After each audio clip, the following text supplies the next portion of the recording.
summary on the left of Mrs. Harriet Tubman. All right now. Mrs. Harriet Tubman, born Araminta Ross in March of 1822, was an American abolitionist and social activist. Born into slavery, Tubman escaped and subsequently made some 13 missions to rescue approximately 70 slaves, including family and friends, using the network of anti-slavery activists and safe houses known as the Underground Railroad. During the American Civil War, she served as an armed scout and spy for the Union Army. In her later years, Tubman was an activist in the movement for women's suffrage. Born enslaved in Dorchester County, Maryland, Tubman was beaten and whipped by her various masters as a child. Early in life, she suffered a traumatic head wound when an irate overseer threw a heavy metal weight intending to hit another slave that hit her instead. The injury caused dizziness, pain, and spells of hypersomnia, which occurred throughout her life. After her injury, Tubman began experiencing strange visions, and vivid dreams which she ascribed to premonitions from God.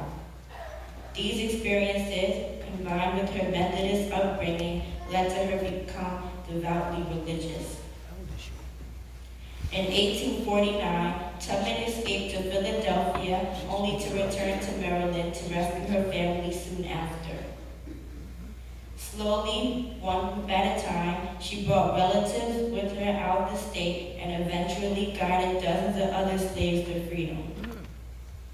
Traveling by night in extreme secrecy, Tubman, or Moses as she was called, never lost a passenger.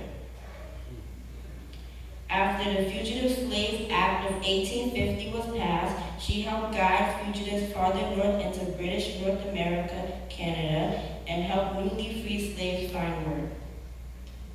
Tubman met John Brown in 1858 and helped him plan, recruit supporters for his 1859 raid on Harper's Ferry.